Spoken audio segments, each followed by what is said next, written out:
new feature has just been launched on ProTrader called the undo function. If you look at the left-hand panel of your chart, down the bottom, here is the undo function. Let's say, for example, you draw a bunch of lines on your chart.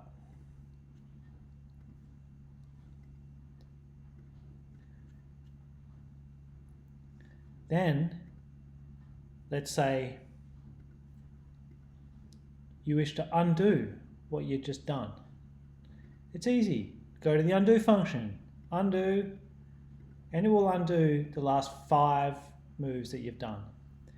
It also works for indicators. For example, if you put an indicator on your chart,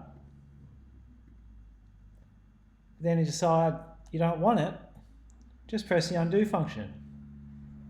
It's as easy as that. Any questions, simply email us at support@protrader.com.au. Cheers.